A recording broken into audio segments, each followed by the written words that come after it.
Nahiga ako sa kwartong panganganak sa Davao Medical Center, handa nang isilang ang aming anak. Nang imong kahingang, aking asawa nang magsisilang ang siyang mag-aalaga at na hindi siya magbibigay nga kahit isang piso para dito. Hindi ako nak-eskandalo, ngumiti lang ako at pinirmahan ang kasunduan. 3 araw pagkatapos ng aking paglabas sa ospital, hindi na siya naghintay sa aking pagbabalik sa bahay at isang parirala ko lang ang nagpatigas ng kanyang katawan at ng buong pamilya niya. Sunod-sunod ang mahilab, marahas at walang habag tulad ng mga alon ng bagyo. Nahiga ako sa malamig na higaan sa Davao Medical Center. Mahigpit na hawak ang mga bakal na hawakan kama, kaya't parang tumatusok na ang aking mga kuko sa metal. Basang-basa ang aking likod sa pawis, at magulo at nakadikit ang aking buhok sa noo. Paminsan-minsang nagiging malabo ang aking paningin, pagkatapos ay magiging malinaw muli. Yumuko ang isang nurse sa akin, nagmamadali at mapagpaliwanag ang kanyang boses. Humawak ka, anak. 10 sentimetro na ang buka, konti na lang, lalabas na ang sanggol. Tumango ako, ngunit muli akong nilamon ng isang alon ng sakit. Para bang niyuyurak ang aking tiyan. Sa sandaling iyon, isang bagay lang ang iniisip ko basta't maayos ang bata, anumang sakit ang matitiis ko. Sa likod ng pintuan ng delivery room, narinig ko ang mahinang na boses, ngunit sa masandaling ng matinding sakit, humahasa ang pandinig ng tao. Mariing nadinig ko ang bawat salita. Ito ang boses ng aking biyenan. Emilio, kailangan mong mag-isip ng mabuti. Mahal ang operasyon, hayaan mong manganak siya mismo. Mas mabuti ang natural na panganganak. Sumagot ang pamilyar na tinig ng lalaki, malamig at kalmado. Alam ko, inay. Sinabi ko na sa kanya. Kung kaya niyang manganak, siya na ang bahala. Isinara ko ang aking nga mata. Ang boses na iyon ay narinig ko sa loob ng 3 taon ng aming kasal, ngunit bakit ngayon ay tila boses ito ng isang estranyo? Biglang bumukas ang pintuan ng delivery room at pumasok siya. Ang aking asawa na si Emilio, nakasuot siyang kanyang karaniwang puting polo at salamin na may pilak na kuwadro. Walang anumang pagkabalisa sa kanyang mukha, ang pagkabalisa na karaniwang makikita sa isang lalaking malapit ng maging ama. Hawak niya ang ilang piraso ng papel. Lumapit siya sa aking kama. Anastasia. Pantay ang kanyang boses na parang tinatalakay ang isang gawain sa trabaho. Kailangan ko munang linawin ang isang bagay bago ka manganak. Mabigat akong huminga, nanginginig ang aking tiyan. Mahirap ang bawat salita. Ano ang gusto mong sabihin? Nag-ayos si Emilio ng salamin. Mahirap ngayon ang ekonomiya. Kulang ang puhunan ng aking kumpanya, kaya hayaan nating linawin na agad ang tanong tungkol sa pag-alaga sa bata. Tumingin ako sa kanya, hindi makapaniwala. Linawin paano? Iniabot niya sa akin ang papel. Ang gastos sa panganganak, pag-aalaga, lampin, gatas, sa hinaharap, pati ang edukasyon.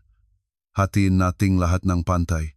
Ngunit ang pangunahing responsibilidad ay sa nagsisilang. Hindi ko kaya ang pasanin ang lahat. Naisip ko na yata na hindi ko marinig ng tama ang sinabi niya. Ikaw mismo ang gusto mong magbuntis. Sabi niya ng walang kahihiyan. Ang panganganak ay nangyayari sa iyong katawan, hindi kita pinilit. Natulala ang nurse na nakatayo sa tabi ko.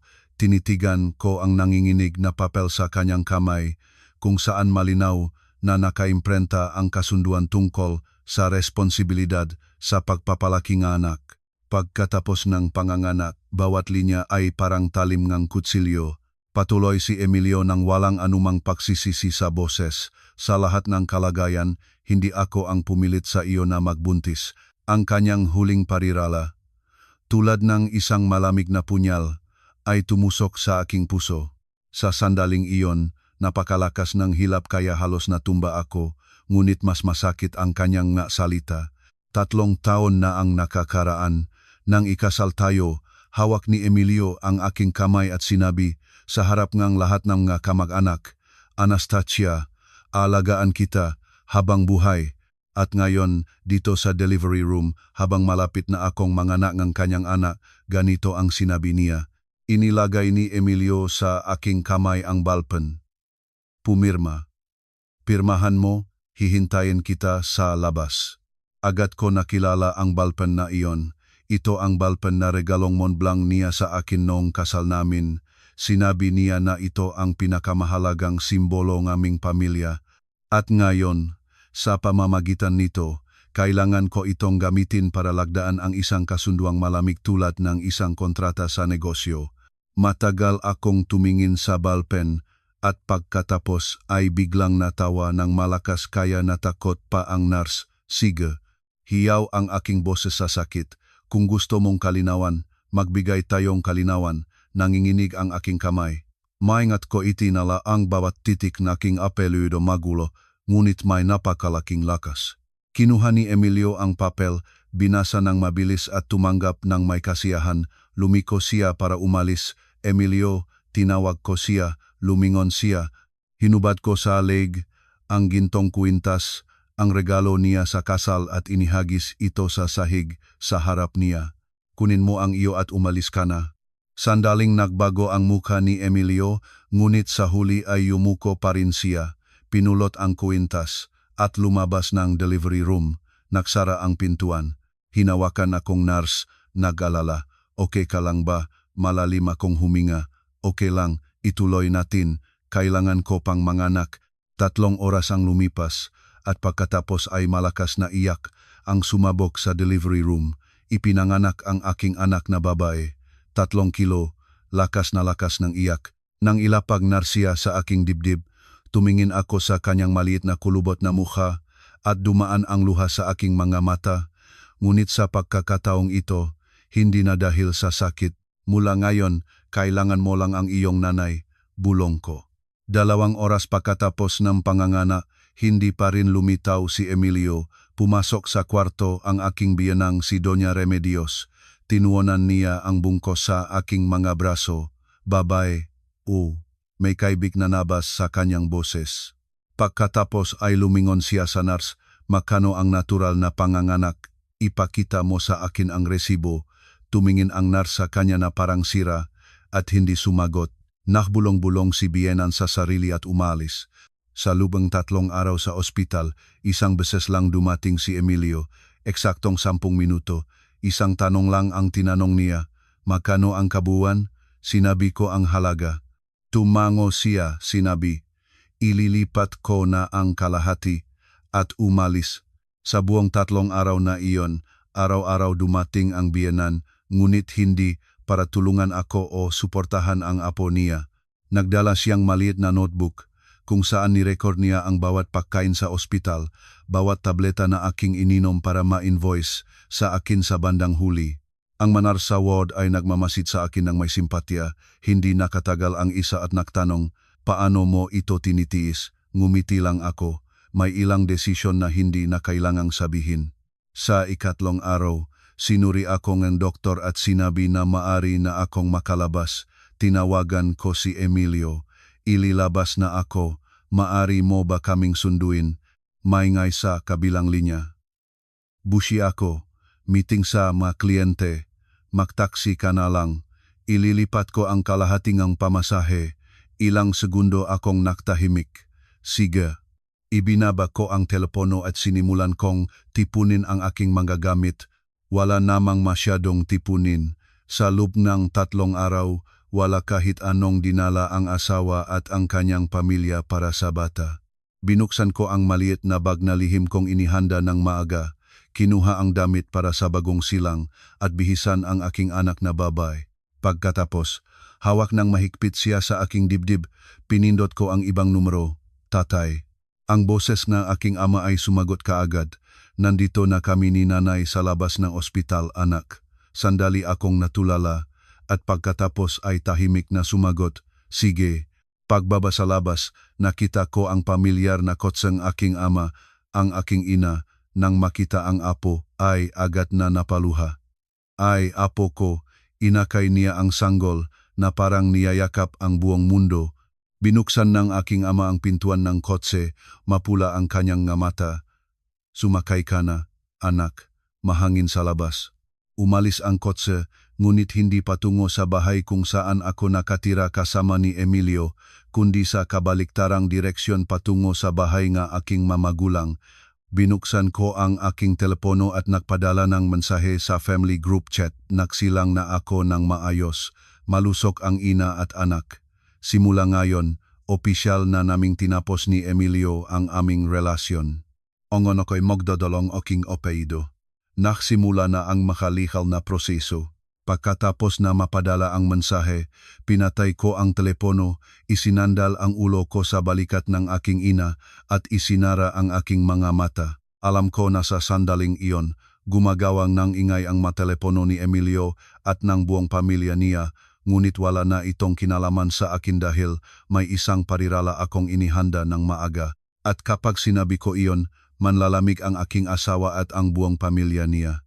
Huminto ang kotseng aking ama sa harap ng pamilyar na bahay sa isang maliit na eskinita sa Talomo District. Sa bahay na ito ako lumaki hanggang mag-asawa, 3 taon na akong hindi bumabalik dito para manatili. Ngunit ang pakiramdam ng lumabas akong kotse ay parang matagal na akong naglakbay at sa wakas ay nakahanap ng kanlungan. Ang aking ina, habang niyayakap ang apo, ay pumasok muna, nagbubulong sa sarili. Diyos ko, napakaliit mo. Gaano ka nakatagal nakti sa loob ng 3 araw na iyon, binuksan ng aking ama ang pintuan at lumingon, tumingin sa akin, hindi siya nagsalita ng marami, malambot lang niyang inilagay ang kamay sa aking balikat. Nasa bahay ka na, anak. Nang marinig ko ang 2 salitang iyon, nangikit ang aking mamata. Pagpasok sa bahay, nakita ko na lahat ay tulad ng dati. Ang matandang kahoy na aparador na pinupunasan ng aking ina araw-araw hanggang kumikinang, ang larawan ng pamilya sa dingding. Lahat ay simple, ngunit may neat. Ganap na kabaliktaran ng ibang bahay na iyon. Doon ay 3 taon akong nakatira, ngunit hindi ko talaga naramdaman na nasa bahay talaga ako. Inihiga nga aking ina ang apo sa naghihintay na duyan sa tabing bintana. Pinagmasdan niya ang maliit na mukhang sanggol, mapula ang kanyang magamata sa luha, kamukha mo nung bata ka pa. Nakatayo ang aking ama sa tabi, tinitingnan ang apo, at naging mas malalim ang kanyang boses. Nagtiis na ang aming anak. Mahina akong ngumiti. Hindi nagtiis, tatay. Ngunit sa loob ng aking puso, naintindihan ko kung hindi ako umalis sa kanilang bahay, talagang magtitiis ang aking anak. Kinagabihan, umupo tayo para sa isang simpleng hapunan. Nagluto ng chicken tinola ang aking ina at sinigang na manok. Patuloy siyang nagdagda ng pagkain sa aking plato. Kumain ka ng marami. Kailangan mong lakas para pasusuhin ang anak. Hindi pa ako nakakakuhang ilang subo ng ang aking telepono ay walang tigil na nagvivibrate. Mga mensahe, mga tawag mahigit 30 hindi nasagot na tawag. Lahat mula sa kanyang pamilya. Pinatigil ko ang tunog. Napansin ito ng aking ina at tahimik na nagtanong, sila ba yan? Tumango ako, bumuntong hininga siya. Siguro nakapaniktik na sila ngayon. Inilagay ng aking ama ang kanyang plato sa mesa. Makatawiran ngunit matatag ang kanyang boses. Hayaan mo silang magpanik. Kung kaya nilang pag-usapan ang pera habang nanganganak ang aking anak, hindi sila mga taong may dangal, lumingon siya sa akin. Mabuti ba ang lahat ng iyong naisipan? Tumingin ako sa anak ko na natutulog sa duyan. O, tatay, naisip ko na. Tumango ang aking ama at hindi na nagtanong pa. Gabi noong baka, mahimbing akong natulog. Sa unang pagkakataon sa maraming buwan, hindi ko narinig ang pag-aungal ng biyenan mula sa sala, hindi ko naramdaman na kailangan kong lumakat ng dahan-dahan sa sarili kong bahay. Kinabukasan sa umaga, pagkatapos na pasusuhin ang anak, muli itong tumunog ang telepono, hindi kilalang numero. Sumagot ako, mula sa earpiece ay dumating ang mataas at galit na boses ng biyenan. Anastasia, ano ang ibig sabihin nito? Inilayo ko ang telepono sa tainga. Opo, nakikinig po ako. Nagtataksil kang magsalita ngang diborsyo sa family chat? Nasisiraan ka ba ngang ulo? Sinabi ko lang ang katotohanan, Doña Remedios. Anong katotohanan? Palakad-lakad tayo ng konti at saka magsama-samahin mo ang lahat. Tahimik na tumawa ako. Ganyan ba ang pakiramdam mo? Sa kabilang linya ay sandaling tumahimik. Nagpatuloy ako. Sa delivery room, ipinapirmahan ako ni Emilio ngang kasunduan tungkol sa pag-alaga ngang bata. Narinig mo lahat. Agad nagbago ang tono niya. Ano ba? Bakit mo pakikinggan ang lalaki? Biro lang naman niya. Hindi ko napigilan ang tawa. Biro, habang nanganganak ang kanyang asawa. Tumataas ang boses niya. Bumalik ka na dito at dalhin mo ang apo ko. Tumingin ako sa natutulog na anak ko. Hindi na ako babalik. Ano ang lakas loob mo, Anastasia? Mabagal akong nagsalita. Simula kahapon, ang aking magawain ay pinangangasiwa ng abogado. Sa kabilang linya ay tahimik at pagkatapos ay nanginig ang kanyang boses. Sineseryoso mo ba ito? Oo. At pati na rin ang anak. Inisip mo ba siya? Kailangan ng bata nga ama. Malumanay ko pinagmasdan ang anak ko. Mas mabuti pa ang walang ama kaysa sa ganyang ama. Nagsimula siyang sumigaw. Anastasia, kapal nga mukha mo. 3 taon kang pinakain ni Emilio. Sa pagkakataong ito ay hindi ako nagtahimik. Pinakain, ngumiti ako. Kinalimutan ninyo. Ang mortgage ng bahay, ako ang nagbabayad. Ang utilities, ako rin. Ang kalahating groceries bawat buwan, ako rin. Sa kabilang linya ay ganap na katahimikan. Nagpatuloy ako. Si Emilio, sahod niya ay 100,000 piso. Pagkatapos ngang bayad sa charloan, halos wala nang natitira. Ako ang nagpasan ng buong bahay. Magtanong ka kay Emilio kung hindi ka makapaniwala. Nagbulong-bulong ang biyenan ng hindi malinaw, ngunit pinutol ko siya. Pagkatapos ay nagbago ang kanyang tono, mas malambot. Anastasia, tama na. Bumalik ka na. Makikipag-usap ako sa kanya. Magpapatawad siya. Umiling ako.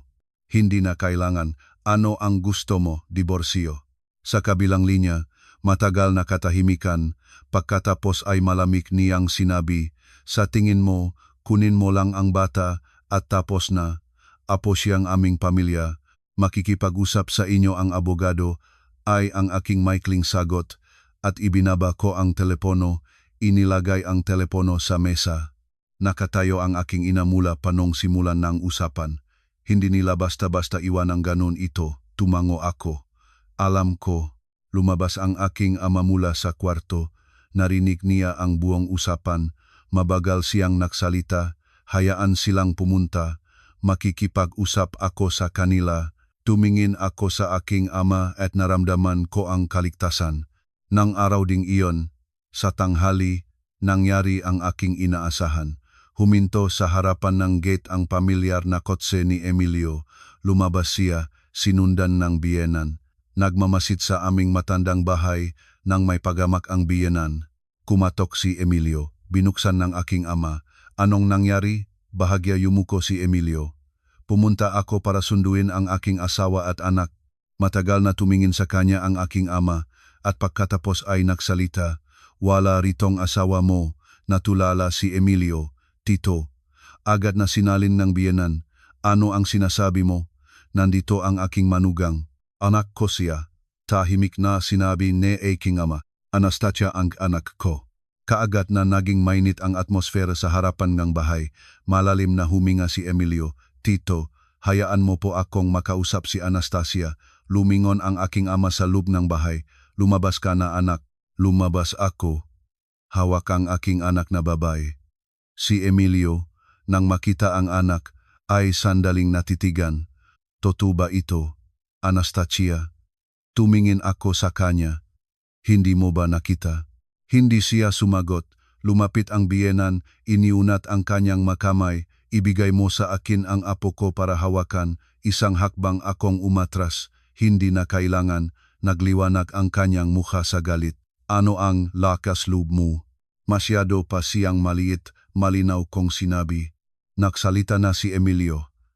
Anastasia, nagmamalabis ka na. Tumingin ako sa kanya ng diretso sa mata. Ano ang gusto mong sabihin? Ang sinabi ko sa delivery room na galit lang ako noon. Natahimik siya. Nagpatuloy ako, ngunit pinirmahan mo ang kasunduan. Ngunit hindi ko ito nahain kahit saan. Mabilis na sinabi ni Emilio. Ngunit pinirmahan ko, ngumiti ako. Nawalan siyang salita, nagsimulang mawalan ng pasensya ang biyenan. Tama na, Anastasia. Agahan mo nang ipag-ayos ang iyong magagamit at dalhin ang apo mo sa bahay. Tumingin ako sa kanya. Sinabi ko na, hindi na ako babalik. Nakunot no si Emilio. Ano ang gusto mo? Diborsyo, malinaw kong sinabi. Hindi siya makapaniwala at napatawa. Sa tingin mo, madali bang mag-isa na magpalaking ang bata? Mahirap, ngunit kaya ko. Tinitingnan niya ang aming bahay. Dito ka ba mananirahan magpakailanman? Saan ka kukuhang pra? Sandali akong naktahimik at pagkatapos ay sumagot, hindi mula sa iyong pera. Sinapit ni Emilio ang kanyang mga kamao. Anastasia, huwag mo akong piliting gawin ang hindi ko gusto. Tumingin ako sa kanya ng diretso. Ikaw ang pumigil sa akin. Naging tahimik ang buong eskinita. Maririnig lang ang mahinang iyak ng aking anak na babae. Pinaloko siya sa likod. At pagkatapos ay binikas ko ang huling parirala. Emilio, itinaas niya ang ulo. Nang ibinigay mo sa akin ang papel na iyon sa delivery room, nawala mo ang iyong asawa. Natulala si Emilio. Natulala ang biyenan. Lumingon ako at pumasok sa loob ng bahay. Naksara ang pintuan. Sa labas, narinig ko ang sigaw ng biyenan. Anastasia, magsisisi ka pa. Niyakap ko ang aking anak at tahimik na sinabi, hindi, mahal ko, nagsisimula pa lang tayo. At sa sandaling iyon ay dumating sa aking telepono ang isang kakaibang mensahe, isang linya lang. Tama ang ginawa mo. Natulala ako. Hindi kilala ang numero. Hindi kilalang numero. Hindi pa ako nakakabawi. Dumating ang ikalawang mensahe. Ang klaro sa kanilang pamilya ay nagsisimula pa lang. Tinitigan ko ang screen at isang kakaibang pakiramdam ang dumaan sa aking likod. May isang tao na nagmamasid sa lahat ng nangyayari. Matagal pa ring nagnininging ang kakaibang mensahe sa screen ng aking telepono. Tama ang ginawa mo. Nagsisimula pa lang ang lahat. Matagal kong tinitigan ang mga salitang ito at isang kakaibang pakiramdam ang lumabas sa aking puso. Hindi takot, hindi pag-alala, kundi isang pakiramdam na parang may isang nakatayo sa tabi ko at nakikita ang lahat ng nangyayari sa aking buhay mula simula hanggang katapusan. Sinubukan kong tumawag muli. Hindi available ang subscriber. Inilagay ko ang telepono sa mesa at niyakap ang aking anak. Kakakiyak lang niya. Napakaliit ng kanyang mukha, namumula, at mahigpit na nakapikit ang kanyang mamata. Habang tinitignan ko siyang natutulog, bahagya akong nagkam. Lumabas sa kusina ang aking ina. Inilagay sa mesa ang isang plato ng mainit na lugaw. Kumain ka na, anak. Tumango ako, ngunit halos hindi pa naabot ang kutsara. Tahimik na naktanong ang aking ina kung ano ang sinabi nila sa harapan ng gat. Sandali akong natihil. Gusto ni Emilio na bumalik ako. Bumuntong hininga ang aking ina. Ang lalaking ito, talagang hindi ba niya may intindihan? Mapait akong ngumiti, naintindihan niya. Sanay lang na sumusunod ang lahat sa kanya.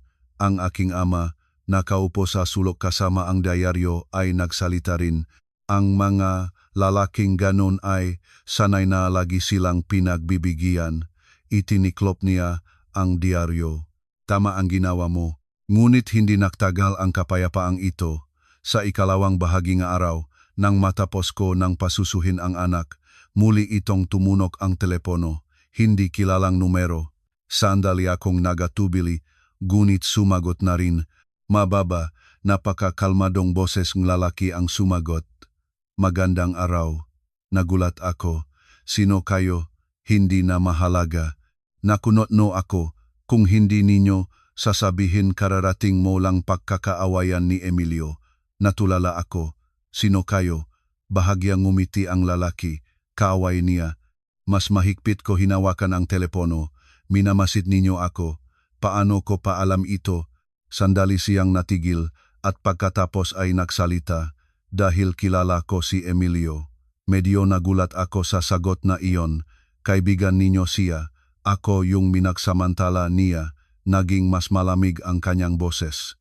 Naguluhan ako. Sinamantala? Sa tingin mo ba, maayos ang kumpanya ni Emilio? Hindi ko alam ang sasabihin. Nagpatuloy ang lalaki.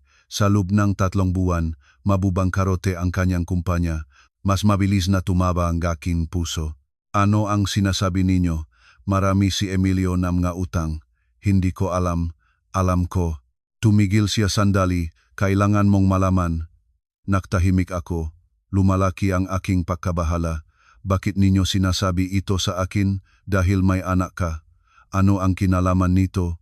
Mabagal na naging ang kanyang boses. Pagkatapos ng pagkabangkarote, hahanapin ni Emilio ang pra. Ano ang ibig sabihin ninyo? Sa tingin mo ba, paalugin niya ang bahay na registered sa inyo ni Emilio? Natulala ako. Bumili kami ni Emilio ng bahay pagkatapos ng kasal. Registered ito sa aming dalawa, unit ang malaking bahagi ng down payment ay mula sa akin. Sa kabilang linya ay nagpatuloy ang lalaki. Kung hindi ka maghahanda, mananatili kang walang-wala. Lumulon ako. Sino kayo? Hindi siya sumagot, binikas lang ang huling parirala. Bukas, mas mabuting makipagkita ka sa isang abogado. Naputol ang tawag. Matagal akong nakatayo ng hindi gumagalaw. Sa labas ng bintana, patuloy pa rin ang ulan. Gumalaw ang anak ko sa aking nga braso. Lumabas ang aking ina mula sa kusina. Nakikipag-usap ka ba sa iba? Lumingon ako. Hindi ko alam. May nagsabi na malapit ng mabangkarote ang kumpanya ni Emilio. Nanginig ang aking ina. Seryoso, hindi ko alam. Naktayo ang aking ama na nakaupo sa kwarto. Matagal siyang tumingin sa akin at pagkatapos ay mabagal na nagsalita. Kung totoo iyon, mas kailangan mong magdiborsyo nang sa lalong madaling panahon. Mas mahigpit ko niyakap ang aking anak. Sa aking puso ay lumaki ang isang kakaibang pakiramdam, hindi pagsisisi, kundi parang may napakalaking pintuan na bumukas sa harapan ko at alam ko na hindi na katulad ng dati ang nasa likod nito. Halos hindi ako natulog ng gabi na iyon. Matagal nang tumigil ang ulan, ngunit sa aking isipan ay patuloy na tumutuktok ang mga salita nga estranyo. Sa loob ng 3 buwan, mabubangkarote ang kumpanya ni Emilio. Mananatili kang walang-wala kung hindi ka maghahanda. Nahiga ako sa tabi at tinitingnan ang aking anak, natutulog sa maliit na duyan sa tabing kama. Tahimik siyang humihinga. Ang kanyang maliliit na kamay ay paminsan-minsang bumabaluktot na parang may hinahawak siya sa panaginip. Maingat ko siyang hinipo sa pisngi. Ano ang gagawin ko para sa iyo, anak? Bulong ko. Hindi ako kailanman natatakot. 3 taon na trabaho bilang senior accountant sa isang construction company ang nagturo sa akin na harapin ang manumero at pag-isipan ng maaga. Ngunit ang balitang ito ay napakabigla. Ni minsan ay hindi nabanggit ni Emilio na may problema ang kanyang kumpanya. Sa kabaliktaran, sa tuwing uwi siya, kalmado ang kanyang kilos, minsan pang nakmamayabang na magbubukas siya ng bagong branch. Kung totoo ang sinabi ng lalaking iyon, ang lahat ng ipinakita ni Emilio sa akin ay kasinungalingan. Kinabukasan sa umaga, nagising ng napakaaga, nakain at muling nakatulog ang aking anak, ibinigay ko siya sa aking ina at nagbihis na ako. Nagulat ang aking ina, saan ka pupuntang maaga? Kailangan ko munang lumabas ng konti. Para saan? Sandali akong nag-atubili. Kailangan kong makipagkita sa isang abogado. Natulala ang aking ina. May nangyari ba? Hindi ko gusto siyang alalahanin, kaya simpleng sinabi ko, gusto kong linawin ang matanong tungkol sa diborsyo. Lumingon ang aking ama, umiinom ng saa sa mesa, tumango siya, umalis ka na. Samahan ba kita? Umiling ako, kaya ko na. Ang aking ama ay hindi na nagsalita pa, maikli lang siyang nagsabi, ingat ka. Ang abogado na kinuha ko ay si Attorney Victor Reyes, matandang kaibigan ng aking pinsan. Ang kanyang opisina ay nasa 3 palapak ng isang maliit na gusali sa gitna ng lungsod. Pagpasok ko, nagayos siya ng mga dokumento.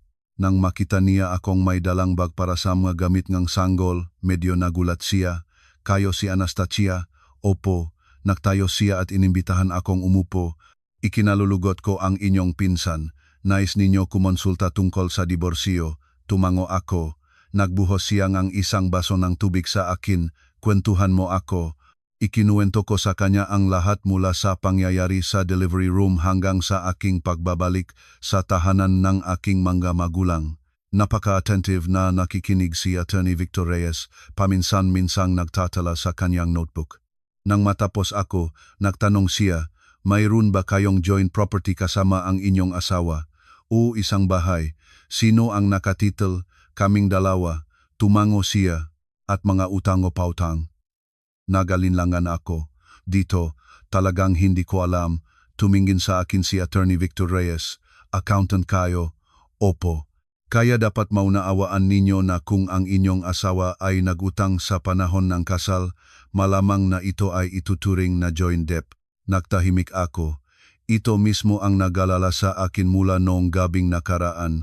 Malalim akong huminga. Nais ko po sanang magtanong ng isang bagay. Siyempre, paano kung mabangkarote ang kumpanya ng aking asawa? Itinaas ni Attorney Victor Reyes ang ulo. Mayroon ba kayong impormasyong may kinalaman dito? Sinabi lang sa akin ngang iba. Nag-isip siya sandali at sumagot. Kung mabangkarote ang kumpanya at mayroon ang inyong asawa na personal na utang, maaring humingi ng pagbabayad ang mga nagpautang mula sa kanyang ari-arian kasama na ang bahay. Sinapit ko ang aking makamay, ngunit ang bahay ay registered sa aming dalawa. Tama, tumango siya. Kaya maari silang humiling ng division of property. At kung magdiborsyo bago iyon, agad na nagtanong ako. Tumingin sa akin si Attorney Victor Reyes. Kung magdiborsyo at nahati na ang ari-arian bago humingi ng pagbabayad ang managpautang, ang bahaging ang bahay na mapupunta sa inyo ay magiging ligtas. Naramdaman ko ang mabilis na paktibok ng aking puso. Sa tingin ninyo, ano ang gagawin ko? Magdiborsyo ng sa lalong madaling panahon, tuwid na sagot niya. Ibinaba ko ang ulo, tinitingnan ang aking makamay, ngunit hindi siya sang-ayon. Nagbababalikat si Attorney Victor Reyes, hindi bale. Maaari kang mag-file ng diborsyo ng mag-isa, magpapasya ang korte. Natigil ako, at pagkatapos ay nagtanong ngang isa pang tanong. Kung ako ang mag-aalaga sa bata, gaano kalaki ang sansa na mapunta siya sa akin? Ngumiti ang abogado. Bagong silang ang inyong anak, tama? Opo. Kung gayon, halos tiyak na mapunta siya sa inyo ang pag-ingat. Naramdaman ko ang ginhawa sa pakirinig ng mga salitang iyon. Nagpatuloy si Attorney Victor Reyes. Gusto ninyo, tulungan ko kayong gumawa ng petition. Tumango ako, opo. Iniabot niya sa akin ang isang listahan ng mga dokumento. Ihanda ninyo ito at gagawa akong petisyon. Kinuha ko ang papel at sa aking isipan ay muling lumabas ang imahengang estranyo mula sa tawag kahapon. Kung hindi siya nang himasok, baka naalangan pa rin ako. Paglabas kong opisina ang abogado, halos tanghali na. Pagbaba ko sa hagdan, nag-vibrate ang telepono ko, mensahe mula sa parehong hindi kilalang numero. Nakipagkita ka na ba sa abogado? Natulala ako sa lugar na parang may nagmamasid sa akin. Lumingon-lingon ako sa maraming tao sa kalye, walang nakatuon sa akin. Nagtype akong sagot. Sino kayo? Dumating ang sagot halos kaagad. Yung tumutulong sa iyo, nakunotno ako. Para saan? Halos isang minuto ang lumipas bago dumating ang sagot dahil deserveito ni Emilio. Matagal kong tinitignan ang mga salitang iyon at pagkatapos ay nagtanong, ano ang relasyon ninyo sa kanya? Sa pagkakataong ito ay hindi siya sumagot, nakpadala lang isa pang mensahe, magmadali kayo sa pag-file ng petition. Pagkatapos nito, hindi na available ang numero. Kinagabihan, bumalik ako sa bahay, kinukuha ng aking ina ang apo sa bakuran. Nang makita niya ako, agad siyang nagtanong, ano ang sinabi ng abogado? Inilagay ko ang aking bag, makfifile ako ang diborsyo. Naktahimik ang aking ina ng ilang segundo at pagkatapos ay tumango, mayos iyon. Lumabas ang aking ama mula sa sala, kailangan ba ang tulong? Malamang ay kakailanganing pumunta sa korte ng ilang beses. Ngumiti ang aking ama. Sasabay ako sa iyo. Tumingin ako sa kanila at naging mainit ang aking puso. Ngunit sa sandaling iyon, huminto ang isang pamilyar na kotse sa harapan ng gate. Lumabas si Emilio at sa pagkakataong ito ay hindi siya nag-iisa. Lumabas ang biyenan at pagkatapos ay isang hindi kilalang lalaking nasa middle age na kunotno ang aking ina, lumingon sa labas. Bumalik na naman sila. Lumabas ang aking ama sa bakuran. Makikipag-usap ako sa kanila. Sa pagbubukas ng gate, sumubok pasukin ng biyenan. Nasaan si Anastasia? Lumingon-lingon siya. Si Emilio ay nakatayo sa likod na may tensyon ng mukha at ang hindi kilalang lalaki ay lumabas. Tinitignan niya ako at nagsabi, "Magandang hapon. Ako ay si Attorney Salvador Ramos, abogado ni Emilio." Natulala ako. Kaagad na naging mabigat ang atmosphere sa bakuran. Biglang naintindihan ko ang digmaan ay nagsisimula pa lang. Nakatayo ako kasama ang aking anak sa pintuan. Ang aking ama ay nasa tabi ko. Sa kabila ni Emilio, ang biyenan, at ang lalaking nagpakilala bilang si Attorney Salvador Ramos.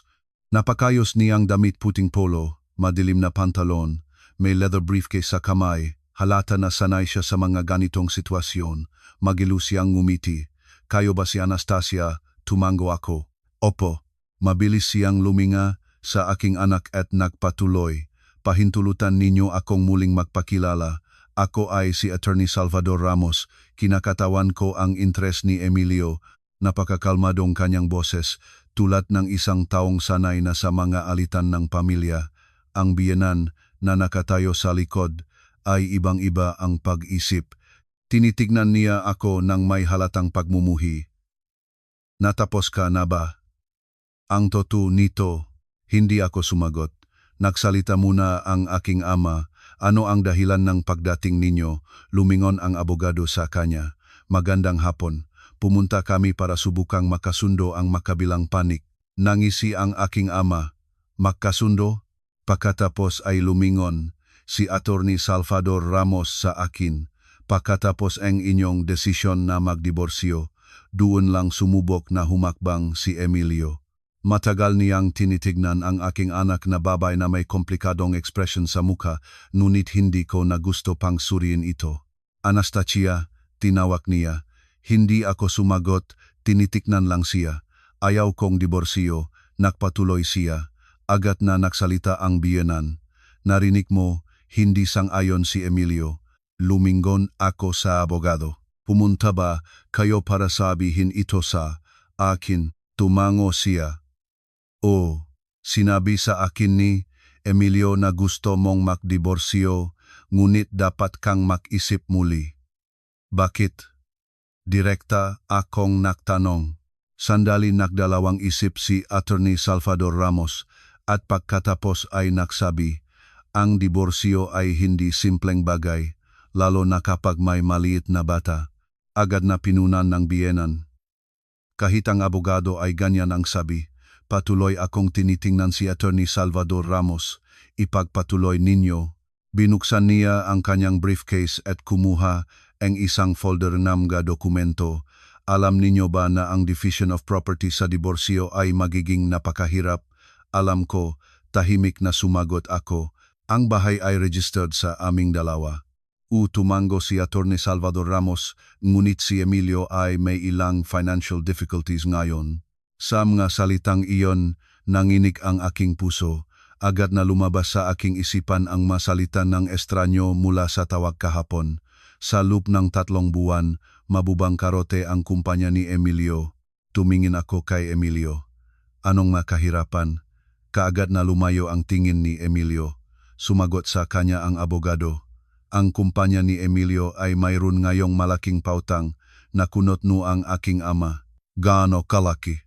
Hindi direkta ang sagot ni Attorney Salvador Ramos, nagsabilang, "Sapat." Agad ko naintindihan. Mas malala ang sitwasyon kaysa sa aking inaakala. Nagsimulang magsalita ng malakas ang biyenan.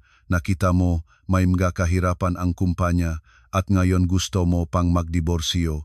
Lumingon ako sa kanya. "May kinalaman ba ito?" Nakliwanag ang mukha ng biyenan sa kalit. "Asawa kanya, dapat mong ibahagi ang kanyang paghihirap sa kanya." Matagal ko siyang tinitignan at pagkatapos ay napakabagal kong nagsalita.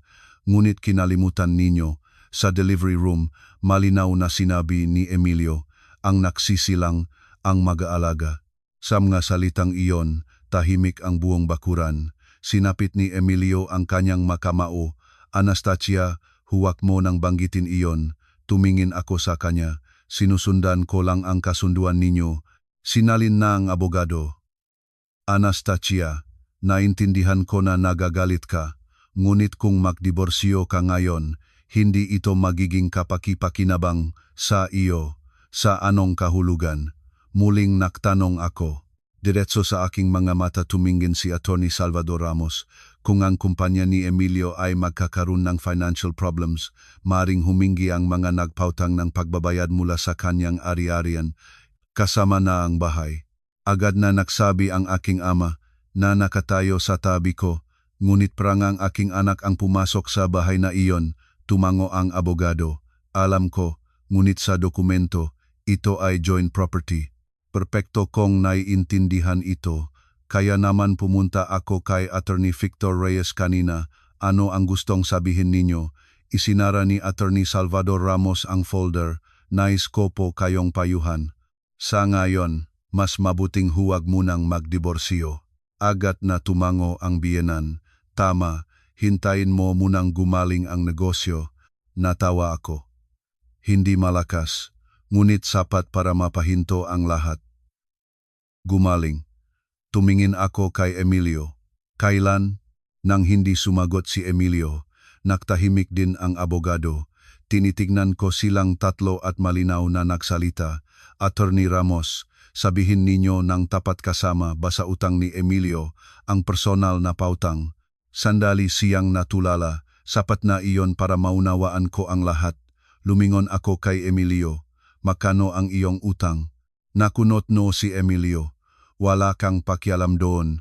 Tumango ako, kaya mas kailangan ng diborsyo. Agad na sumigaw ang biyenan. Ano ang kapal ng mukha mo? Tumingin ako sa kanya. Hindi ako kapal ang mukha. Gumagawa lang ako. Matagal na tumingin sa akin ang abogado at sa kanyang titig, wala na ang kalamasan ng kanina na handaan na pala kayo.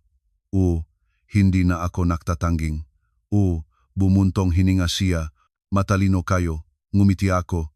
Natuto lang ako mula sa isang aral. Anong aral? Tumingin ako kay Emilio. Huwag magtiwala sa taong hindi kang itinuturing na pamilya.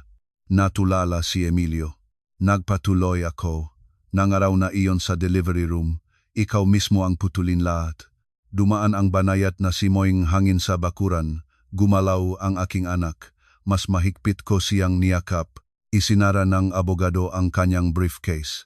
Naintindihan ko na. Lumingon siya kay Emilio. Halina na.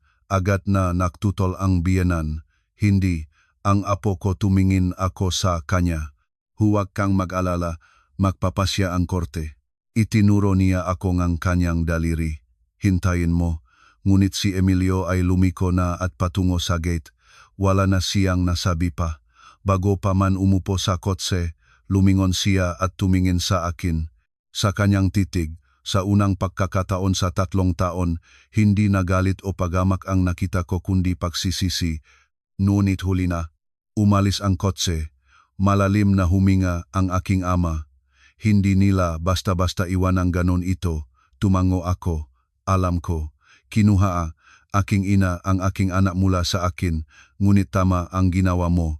Tumingin ako sa aking anak at naramdaman ang isang kakaibang kapayapaan. Marami ang nag-isip na mahina ang mababay, ngunit sa mga araw na ito ay isang bagay ang aking naunawaan ng malinaw ang babay ay mahina lamang habang may pag-asa. Kapag namatay ang pag-asa, nagiging malakas siya nang hindi pa niya inaakala. At alam ko na ang tunay na labanan ay naghihintay pa lang. Nang lumiko na sa kanto ang kotse ni Emilio, muli ay tahimik ang aming maliit na bakuran, ngunit ibang-iba ang katahimikang ito. Parang katahimikan bago ang malaking bagyo, lahat ay alam na darating ito, ngunit hindi alam kung kailan at ano. Dinala na aking ina ang apo sa loob ng bahay, inaawit ang malilit na huni. Halina na sa loob, anak. Malamig sa labas. Sumunod ako sa kanya, ngunit sa aking isipan, patuloy na umaandar ang kamakailan lang na usapan. Ang titig ni Atty. Salvador Ramos sa huli, hindi iyon ang titig ng isang natalo, kundi ng isang taong kinakalkula na ang susunod na hakbang. Umupo ang aking ama sa kahoy na bangko sa pintuan. Kumunin ng tasa ng saa, uminom, at tumingin sa akin. Mukhang kakaiba sa iyo ang abogadong iyon. Umupo ako sa tapat niya. Naintindihan ko ang gusto mong sabihin. Naintindihan ko na ang lalaking iyon ay hindi pumunta para away o banta. Pumunta siya para subukan ang aking reaksyon. Tumango ako. Alam ko, inilagay ng aking ama ang kanyang tasa. Malamang mas malaki pa ang utang ni Emilio kaysa sa ating iniisip. Mabagal akong huminga. Iyan din ang aking palagay. Mula sa loob ng bahay ay dumating ang boses ng aking ina. Tama na kayong mag-usap. Pahintulutan ninyong magpahinga siya. Bagong panganak lang. Inilapak niya ang apo sa duyan sa tabing ng bintana. Mahimbing natutulog ang sanggol. Paminsan-minsan ay gumagalaw ang kanyang maliliit na labi na parang sumisipsip ng isang bagay sa kanyang panaginip. Tinitignan ko siya at naging mas malambot ang aking puso. Ngunit sa sandaling iyon, muli itong nag-vibrate ang telepono. Mensahe mula sa parehong hindi kilalang numero. Nakipakita ka na ba sa abogado? Natulala ako. Kakaalis ko lang sa opisina ng abogado nang wala pang kalahating oras na nakakaraan. Nasaan kayo? Isinulat ko.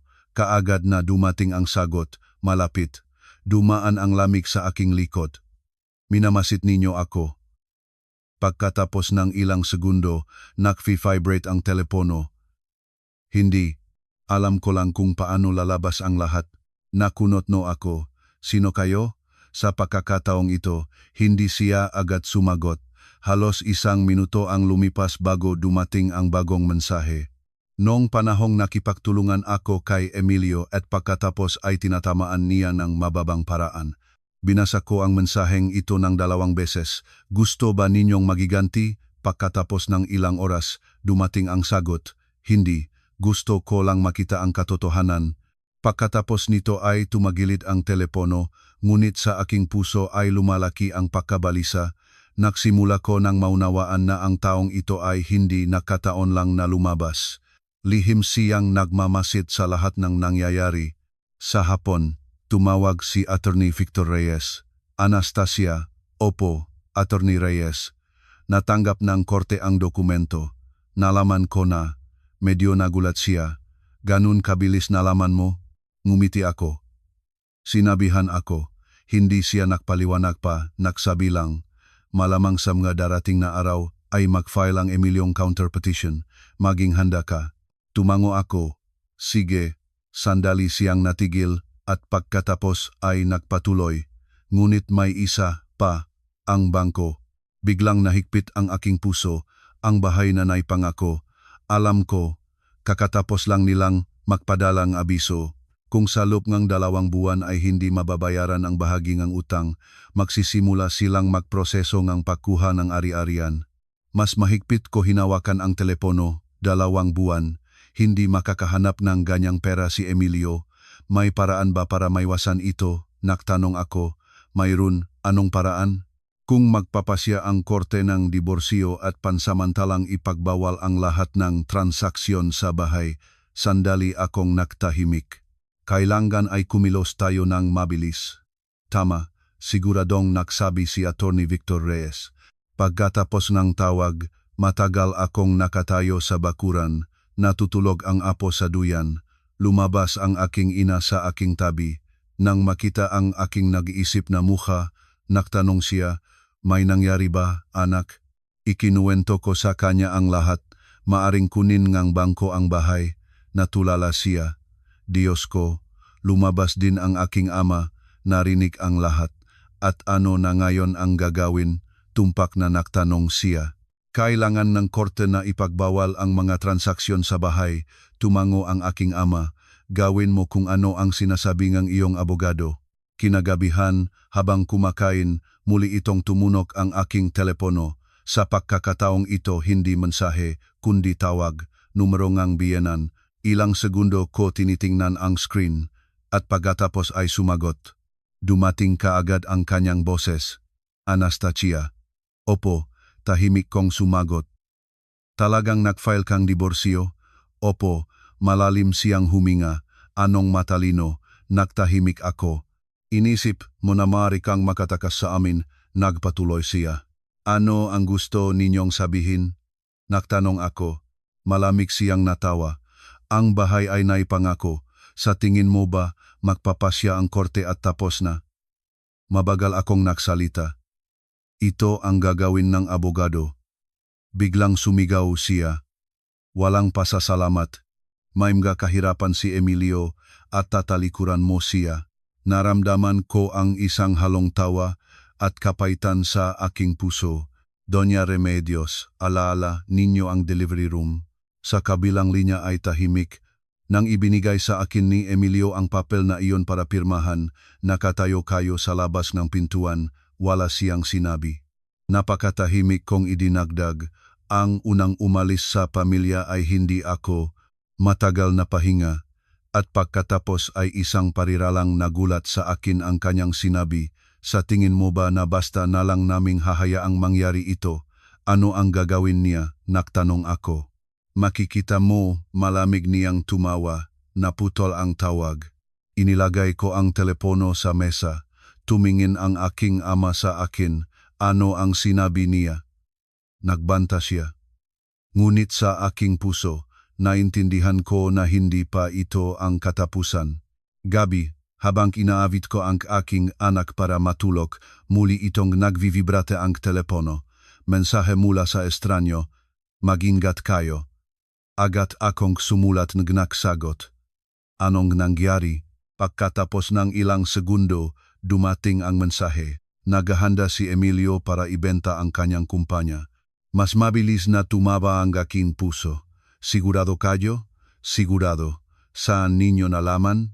Ang sagot ay nagpalamig sa aking dugo. Dahil ako ang bibili nito. Tinitigan ko ang screen. Sa unang pagkakataon sa maraming araw, naramdaman ko ang tunay na takot. Ang misteryosong taong ito ay hindi lang nakmamasid sa lahat ng nangyayari. Nasa gitna siya ng laruan. Sa buhay, minsan ang iyong kaaway ay hindi isang estranyo, kundi ang taong nakaupo kasama mo sa isang mesa. Ngunit nangyayari rin na may estranyo na lumabas para alisin ang takip ng katotohanan. At ang pinakamahalagang bagay ay hindi kung sino ang nasa iyong panig, kundi kung mayroon ka bang maliwanag na pag-isip para makita ang katotohanan. Ang huling mensahe ng estranyo dahil ako ang bibili nito ay halos hindi ako nakatulog ng buong gabi. Kung talagang bibili siyang kumpanya ni Emilio, ibig sabihin siya ay nasa pinakagitnang lahat ng pangyayari. Nahiga ako sa tabi at tinitingnan ang aking anak na natutulog sa maliit na duyan sa tabing kama, pantay-pantay siyang humihinga. Ang kanyang maliliit na kamay ay paminsan-minsang bumabaluktot, na parang humahawak ng isang napakahalagang bagay. Tinitignan ko siya at naisip, malamang na kung wala siya, magbabago pa ang aking desisyon.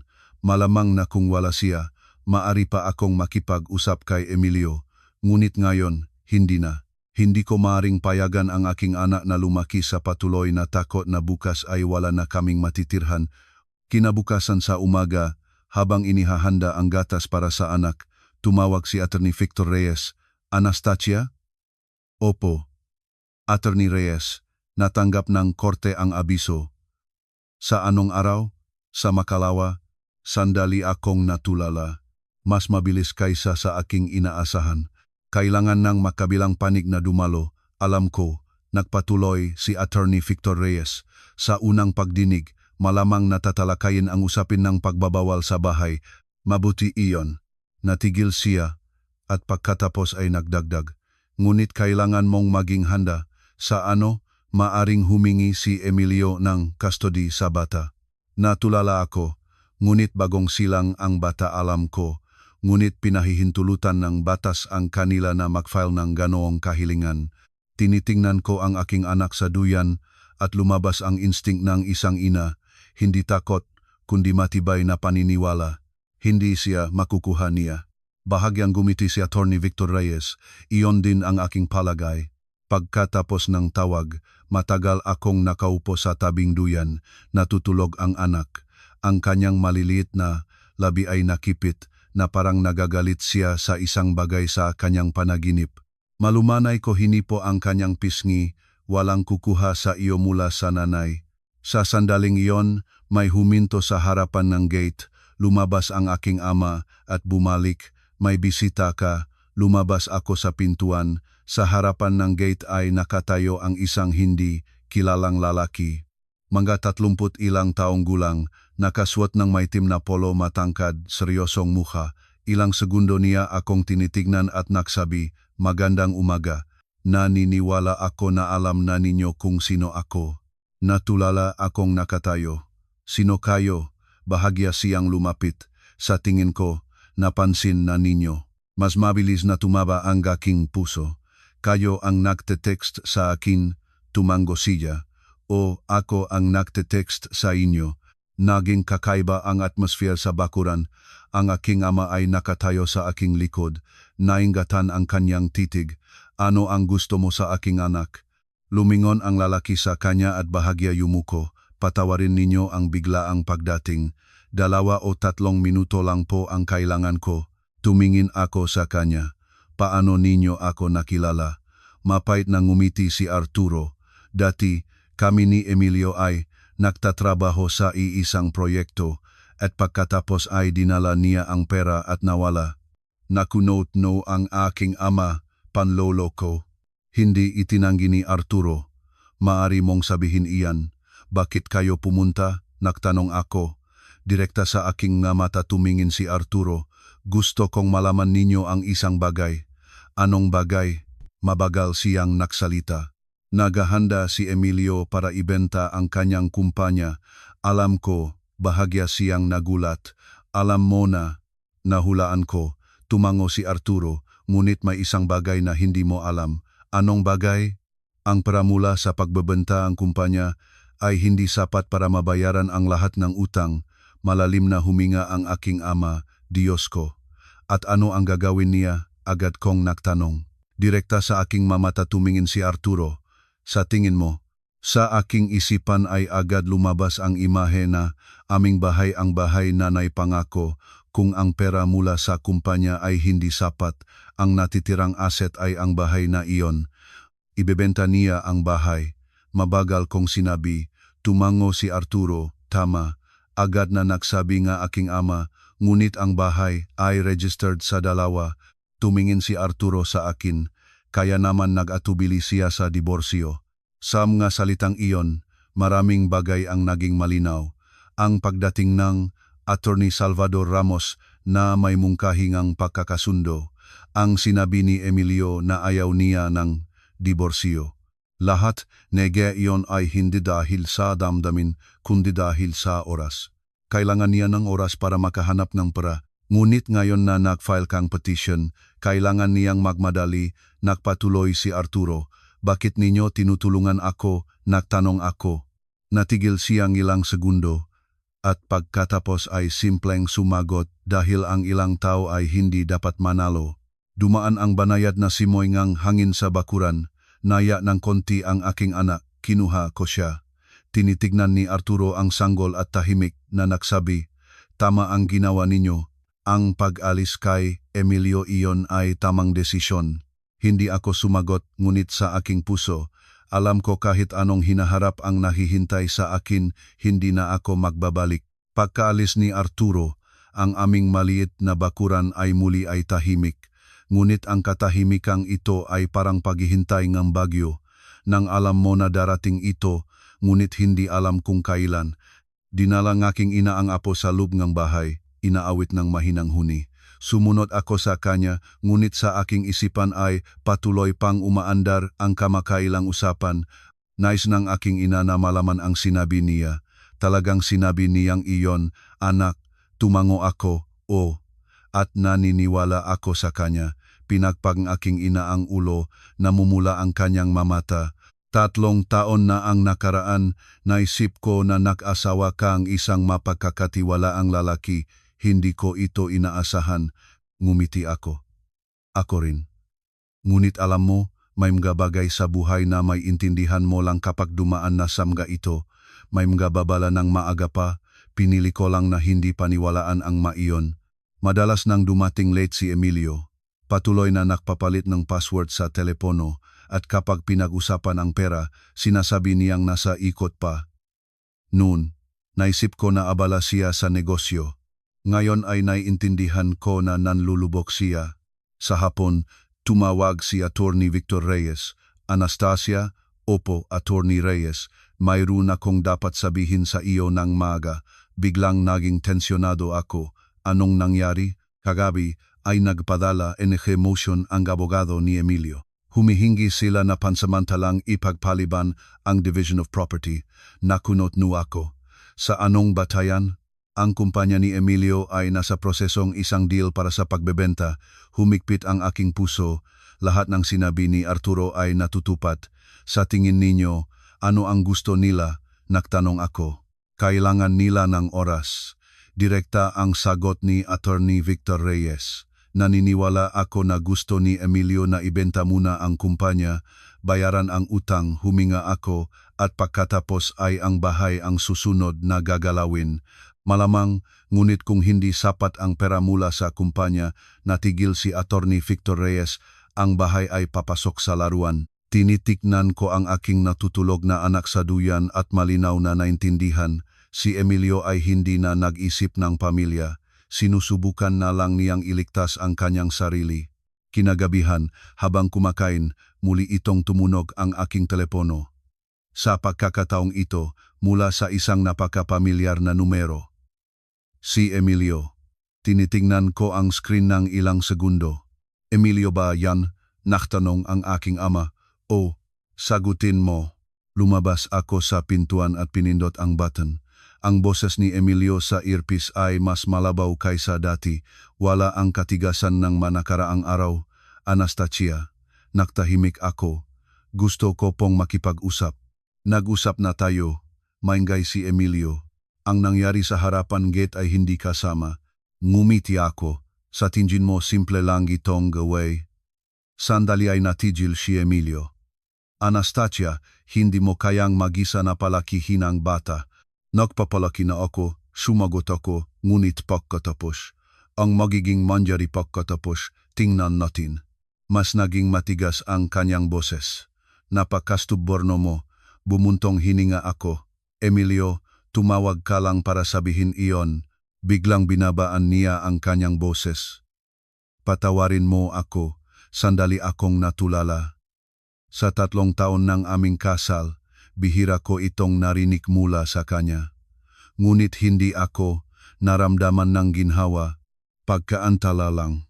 Para saan? Para sa nangyari sa delivery room. Nagpatuloy ako sa susunod na tanong. At sa tingin mo, kung hindi ko pinirmahan, ano ang gagawin mo? Natigil si Emilio. Ang katahimikang iyon ay siyang sagot. Mabagal kong nagsalita. Emilio, hindi ka nagkamali. Ano? Nagulat siya. Sinabi mo lang ang katotohanan. Sa kabilang linya, ganap na katahimikan, nagpatuloy ako. Itinuturing mo ang bata na pabigat, itinuturing mo ang pera na pinakamahalaga. Naintindihan ko na lahat, Anastasia, kaya ang diborsyo ay tama. Biglang itinaas ni Emilio ang boses. Kailangan mo bang palaging gawing komplikado ang lahat? At sino? Mapait akong ngumiti. Ikaw? Mabigat na huminga si Emilio sa telepono. Anastasia, huwag kang mag-isip na ikaf lang ang nagdusa. Sa bahay na iyon, 3 taon ka ring nanirahan. Sa kotse ko, sumakay ka rin. Natawa ako. Talagang gusto mong pag-usapan ang pera? Natigil si Emilio. Nagpatuloy ako ng napakakalmadong boses. Alam mo ba kung sino ang nagbabayad ng mortgage bawat buwan? Hindi siya sumagot. Alam mo ba kung sino ang nagbayad ng kumuhang repair ng kusina noong nakaraang taon? Muli ay walang sagot. Alam mo ba kung sino ang nagbayad ng hospital bill nang nasa ospital ako para sa bed rest noong 8 kong buwan? Family money iyon, tahimik na sinabi ni Emilio. Umiling ako, hindi, pera ko iyon. Matagal na pahinga. Sa huli ay nagsalita si Emilio. Gusto mo bang bilangin ang lahat? Ngumiti ako. Ikaw ang nagsimula. Wala na siyang sinabi pa. Ang kanyang mabigat na pahinga lang ang maririnig. Pagkatapos ng ilang oras ay nagtanong siya, kamusta ang anak? Nagulat ang tanong na iyon sa akin. Maayos. Gusto ko siyang makita. Tinitingnan ko ang aking natutulog na anak, hindi na kailangan. Anastasia, anak ko siya, tahimik na sinabi ni Emilio. Ngunit sinabi mo din iyon, hindi kita pinilit na magbuntis. Sa kabilang linya ay kaagad na tahimik at pagkatapos ay narinig ko ang isang malakas na tunog mukhang inihagis niya ang telepono sa mesa. Anastasia, huwag mo na iyan banggitin. Ngunit natatandaan ko, napakatahimik na sinabi ko. Natatandaan ko ang bawat salita. Natapos ang usapan. Wala nang nakpaliwanag pa. Nang gabi, umuulan. Ang tag-ulan sa Davao ay madalas na biglaan, malakas na bumabagsak at mabilis. Nakatayo ako kasama ang aking anak sa bintana, tinitignan ang labas. Tumatagos ang mapata nga ulan sa yerong nga bubong, gumalaw ang sanggol sa aking braso. Paano ba tayo mamumuhay, anak, bulong ko. Sa sandaling iyon, muli itong nag-vibrate ang telepono. Hindi kilalang numero. Sandali akong nag-atubili, ngunit sumagot pa rin. Dumating ang mababa, napakakalmadong boses ng lalaki. Magandang gabi. Nagulat ako. Sino kayo? Bahagyang ngumiti ang lalaki. Kakaaway mo lang kay Emilio. Natulala ako. Sino kayo? Nakunot no ako. Paano ninyo nalaman? Naktawang mababa ang lalaki. Dahil kilala ko si Emilio. Medyo nagulat ang sagot na ito sa akin. Kaibigan ninyo siya, ako yung pinagsamantalahan niya. Naging mas malamig ang kanyang boses. Naguluhan ako. Pinagsamantalan, sa tingin ninyo ba ay mayos ang kumpanya ni Emilio? Hindi ko alam ang sasabihin. Nagpatuloy ang lalaki. Sa loob ng 3 buwan, mabubang karote ang kanyang kumpanya. Mas mabilis na tumaba ang aking puso. Ano ang sinasabi ninyo? Marami si Emilio na mga utang, hindi ko nalaman. Alam ko, natigil siya, at kailangan mo ring malaman. Naktahimik ako, lumalaki ang aking pagkabalisa. Bakit ninyo sinasabi ito sa akin? Dahil may anak ka. Anong kinalaman nito? Mas mabagal naging ang kanyang boses. Sa tingin mo ba, paalugin niya ang bahay na registered sa inyo ni Emilio? Natulala ako. Bumili kami ni Emilio ng bahay pagkatapos ng kasal. Registered ito sa aming dalawa, ngunit ang malaking bahagi ng down payment ay mula sa akin. Sa kabilang linya ay nagpatuloy ang lalaki, kung hindi ka maghahanda, mananatili kang walang-wala. Lumulon ako. Sino kayo? Hindi siya sumagot, binikas lang ang huling parirala. Bukas, mas mabuting makipagkita ka sa isang abogado. Naputol ang tawag. Matagal akong nakatayo nang hindi gumagalaw. Sa labas ngang bintana ay umuulan pa rin. Gumalaw ang anak ko sa aking magabraso. Lumabas ang aking ina mula sa kusina. Nakikipag-usap ka ba sa iba? Lumingon ako. Hindi ko alam. May nagsabi na malapit ng mabangkarote ang kumpanya ni Emilio. Nanginig ang aking ina. Seryoso? Hindi ko alam. Nagtayo ang aking ama na nakaupo sa kwarto. Matagal siyang tumingin sa akin at pagkatapos ay mabagal na nagsalita. Kung totoo iyon, mas kailangan mong magdiborsyo ng lalong madaling panahon. Mas mahigpit ko niyakap ang aking anak. Sa aking puso ay lumaki ang isang kakaibang pakiramdam, hindi pagsisisi, kundi parang may napakalaking pintuan na bumukas sa harapan ko at alam ko na hindi na katulad ng dati ang nasa likod nito. Kinabukasan sa umaga, pumunta ako kay Attorney Victor Reyes. Nang pumasok ako, inihanda na niya ang folder ng mga dokumento. Gumawa ako ng petition. Tingnan ninyo, kinuha ko ang nga papel. Sa itaas petition para sa pagpapawalang bisang kasal. Binasa ko ang bawat linya maikling, malamig na mga parirala na sa loob nito ay kasya ang 3 taon ng aking buhay bilang mag-asawa. Pirmahan na, malumanay na sinabi ni Attorney Victor Reyes. Kinuha ko ang ballpen. Sa sandaling iyon, biglang naalala ko ang aming kasal. Nakatayo si Emilio sa harapan ko, hawak ang aking kamay at sinabi, Anastasia, aalagaan kita habang buhay. Naniniwala ako sa mga salitang iyon. Talagang naniniwala, ngunit ngayon, sa pag-alaala nito, naintindihan ko na ang nag-isang taong naniniwala doon ay ako. Pumirma ako, hindi nanginig ang aking kamay. Tumango si Attorney Victor Reyes. Mayos, ififile ko ang mga dokumento sa korte ngayon. Gaano katagal bago dumating ang abiso? Nagtanong ako. Sa tingin ko, madalawang linggo, tatawagin na sila. Tumango ako. Sa sandaling yon, nag-vibrate ang aking telepono. Mensahe mula sa estranyo. Mahusay. Tinitigan ko ang screen. Tila alam ngang taong ito, ang bawat hakbang ko. Nasaan kayo? Isinulat ko. Kaagad na dumating ang sagot. Mas malapit kaysa sa inyong iniisip. Lumingon ako at tumingin sa bintana ng opisina. Sa ibaba ay maraming tao. Walang mukha na parang nagmamasid sa akin. Dumating ang susunod na mensahe. Alam na ni Emilio, biglang nahigpit ang aking puso. Alam na niya ang petition, kagad na tumingin ako kay Attorney Victor Reyes. Nagayos pa rin siya ng mga papel at malinaw na hindi pa nakakapagpaalam sa sinuman. Paano ninyo nalaman? Isinulat ko. Pagkatapos ng sandali, dumating ang sagot. Dahil kilala ko si Emilio. Kapag siya ay nai-corner, kaya niya ang mga mapangahas na hakbang. Sa pagbasa nito, naramdaman ko ang pagkabalisa. Anong ibig sabihin ninyo? Walang sagot. Ngunit pagkatapos ng ilang minuto, tumunog ang aking telepono tawag, si Emilio. Tinitignan ko ang screen. Nakita rin ito ni Attorney Victor Reyes. Sagutin mo, mahinang sinabi niya. Pinindot ko ang button. Ang boses ni Emilio sa earpiece ay hindi na kasing kalmado ang dati. Anastasia, nagtahimik ako. Nag-file ka ang petition, sinabi niya, mabilis kang nabalitaan.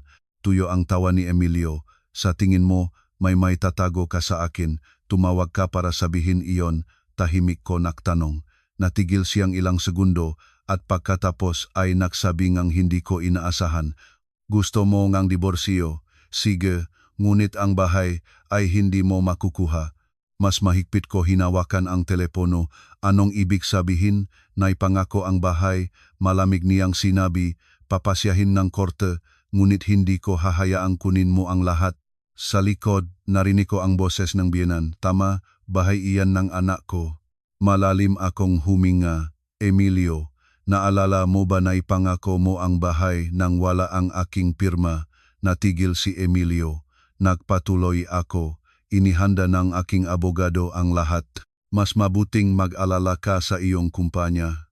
Sa kabilang linya ay isang tunong ngang pagkabog. Anastasia, umungol si Emilio. Sa tingin mo, nanalo ka na. Tumingin ako sa labas ng bintana. Napakakalmado nga aking boses. Hindi, ngunit hindi na rin ako natatalo. Ibinaba ko ang telepono. Tumingin sa akin si Attorney Victor Reyes. Nagbabanta siya. Tumango ako. Sinasabi niyang lalaban siya para sa bahay. Bahagyang gumiti si Attorney Victor Reyes. Tingnan natin. Lumabas ako ng opisina. Sa labas ay sumisinag ang araw. Normal ang takbong buhay. Ngunit alam ko na simula ngayon ang aming labanan kay Emilio ay hindi na usapin ng pamilya. Naging legal na ang labanan. At sa labanang ito, wala nang mapagmahal na asawa o mabuting asawang lalaki. 2 taon na lang na nagsisikap na ipagtanggol ang natitira sa kanilang buhay. Pag-alis ko ng opisina ni Attorney Victor Reyes, matagal akong nakatayo sa harapan ng gusali. Ang kalye sa ibaba ay maingay pa rin tulad ng dati. Dumadaan ang mga kotse, ngunit sa aking puso ay isang kakaibang pakiramdam. Isang pintuan ay naksara, at sa harapan ko ay isang ganap na ibang daan. Naghihintay ang aking ama sa tabing kanyang matandang motorsiklo. Nang makita niya akong bumaba, nagtanong siya, tapos na. Tumango ako, tapos na, tatay. Tinitignan niya akong ilang segundo at mabagal na nagsalita, walang pagsisisi, umiling ako. Wala nang nakpaliwanag pa ang aking ama. Sinisimulang paiktingin ang motorsiklo at sinabi, uwi na tayo. Sa daan patungo sa bahay, tinitignan ko ang mga puno na nagdaraan, lahat ay pamilyar, lahat ay ordinaryo, ngunit alam ko na simula sa araw na ito ang aking buhay ay hindi na magiging katulad ng dati. Nang dumating kami, winawagayway ng aking ina ang apo sa pintuan, kakagising lang aking anak. Ang kanyang madilim na bilugang na mata ay punong pagkamangha sa mundo. Nag-file ka na ba? akat na naktanong ang aking ina. Oh, sandali siyang nagtahimik at tumango. Mayos, nagsimula na ang unang hakbang. Umupo ang aking ama sa kahoy na bangko, nagbubuhos and tsaa. Natatakot lang ako na hindi nila basta-basta iwan ang ganoon ito. Hindi pa nakasagot ng nagvivibrate ang telepono. Mensahe mula sa estranyo. Natanggap na ang korte ang petition. Tinitigan ko ang screen. Kakaalis ko lang sa opisina ng abogado nang wala pang kalahating oras na nakaraan. Minamasid ba ninyo talaga ako? Isinulat ko. Kaagad na dumating ang sagot. Hindi, alam ko lang kung paano lalabas ang lahat. Nakunot no ako. Sino kayo? Halos 1 minuto ang lumipas bago dumating ang bagong mensahe. Ako ay isang dating kasosyo ni Emilio ang tinapon niya sa hukay. Binasa ko ang mensaheng ito ng 2 beses. Gusto ba ninyong magiganti? Nagtanong ako. Pagkatapos kang ilang oras, dumating ang sagot. Hindi. Gusto ko lang makita ang katotohanan. Pagkatapos nito ay tumagilid ang telepono. Ngunit sa aking puso ay lumalaki ang pagkabalisa. Nagsimula ko nang maunawaan na ang taong ito ay hindi nakataon lang na lumabas. Lihim siyang nagmamasid sa lahat ng nangyayari. Sa hapon, tumawag si Attorney Victor Reyes. Anastasia, opo, Attorney Reyes, natanggap ng korte ang madokumento. Alam ko na, media nagulat siya. Ganun kabilis nalaman mo. O, hindi siya nagpaliwanag pa, nagsabi lang, maring sa mga darating na araw, magfile si Emilio ng counter-petition, maging handa ka. Tumango ako, sige, natigil siya at pagkatapos ay nagdagdag, ngunit mayroon pa. Anong meron? Ang bangko, biglang nahigpit ang aking puso. Ang naipangakong bahay, alam ko, mabagal na nagsalita si Attorney Victor Reyes. Kakatapos lang nilang magpadala ng abiso. Kung sa loob ng 2 buwan ay hindi mababayaran ang bahagi ng utang, magsisimula silang magproseso ang pagkuha ng ari-arian. Mas mahigpit ko hinawakan ang telepono, 2 buwan, hindi makakahanap ng ganyang pera si Emilio. Mayroon bang paraan para maiwasan ito? Nagtanong ako, mayroon. Anong paraan? Kung magpapasya ang korteng diborsyo at pansamantalang ipagbawal ang lahat ng transaksyon sa bahay. Sandali akong nagtahimik. Kailangan ay kumilos tayo ng mabilis? Tama, siguradong nagsabi si Attorney Victor Reyes. Pagkatapos ng tawag, matagal akong nakatayo sa bakuran, natutulog ang apo sa duyan, lumabas ang aking ina sa aking tabi. May nangyari ba, anak? Ikinuwento ko sa kanya ang lahat. Maaring kunin ng bangko ang bahay, natulala siya, Diyos ko. Lumabas din ang aking ama. At ano na ngayon ang gagawin? Tumpak na nagtanong siya. Kailangan ng korte na ipagbawal ang mga transaksyon sa bahay. Tumango ang aking ama.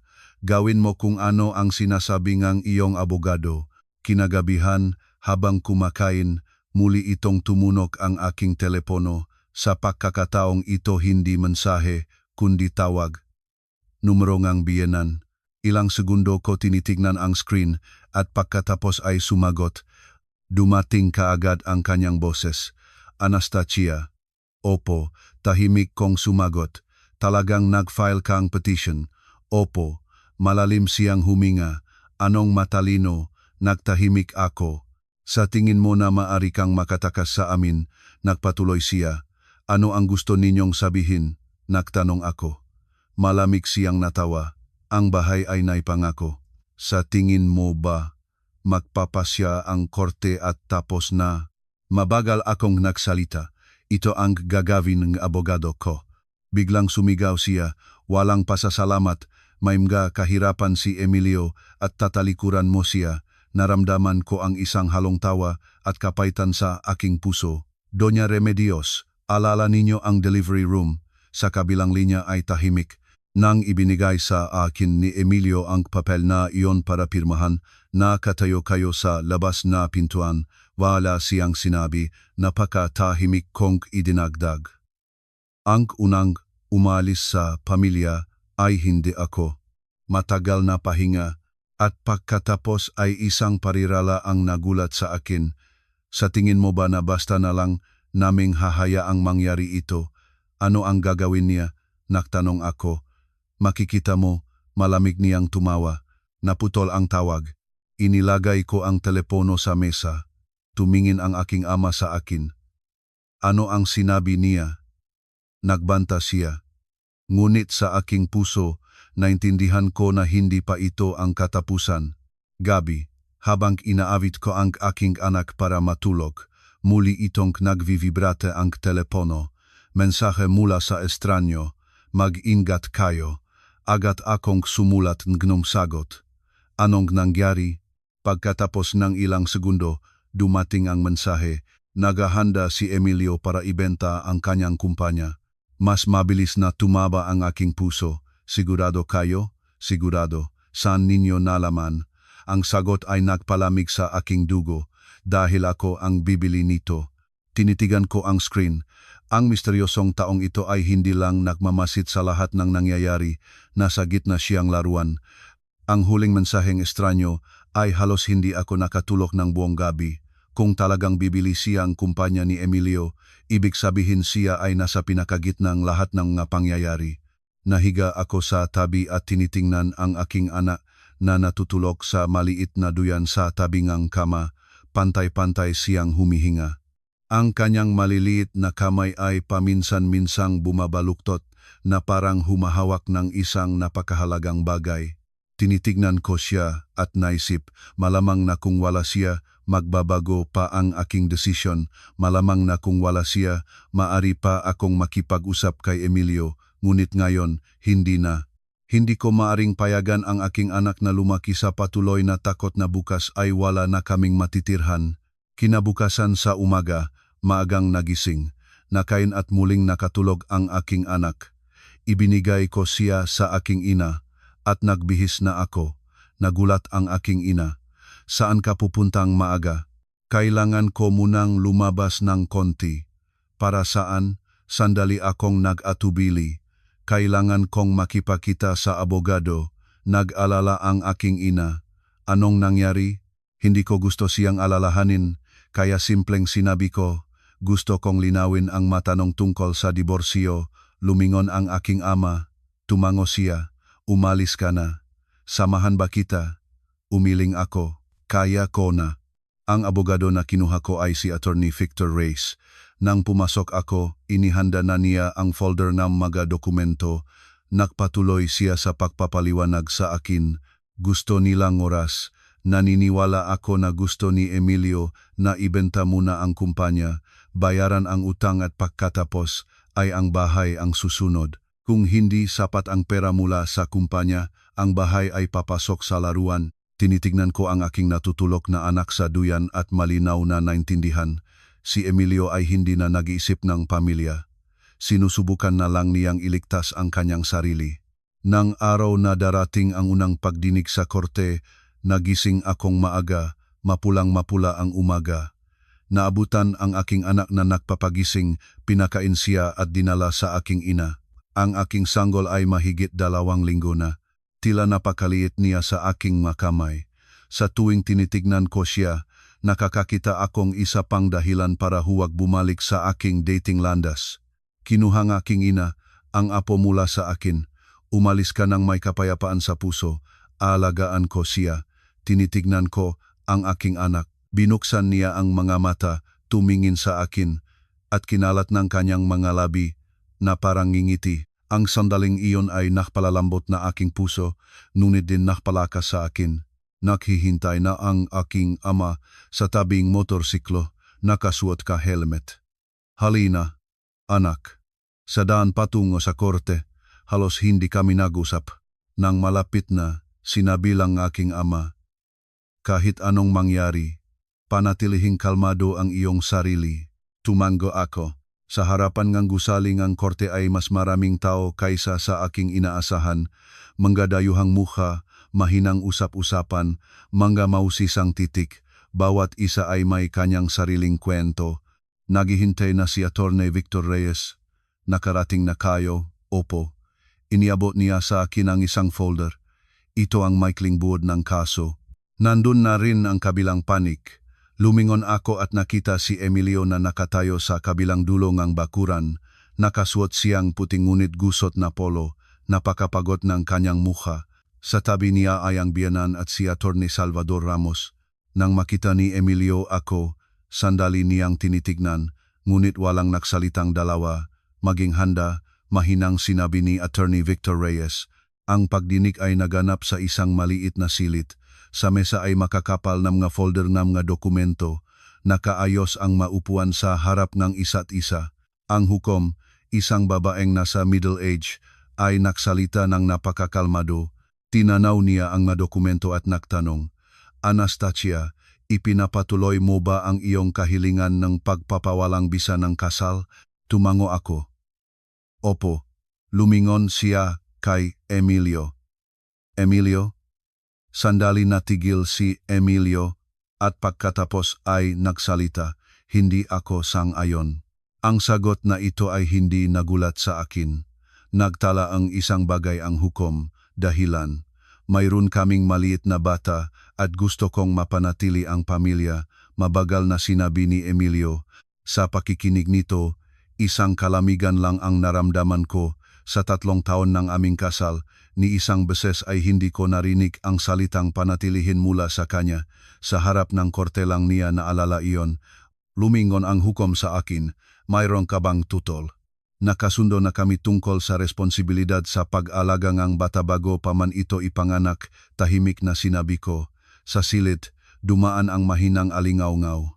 Ibinigay ni Atty. Victor Reyes sa hukom ang kopya ng papel na iyon. Ito ang dokumento na ibinigay ni Emilio kay Anastasia para pirmahan sa delivery room. Matagal na tinanaw na hukom ang papel at pagkatapos ay itinaas ang kanyang mamata kay Emilio. Kinukumpirma mo ba na ito ang iyong pirma? Natigil si Emilio. Nagbulong ng isang bagay sa kanya ang kanyang abogado. Sa uli ay tumango si Emilio.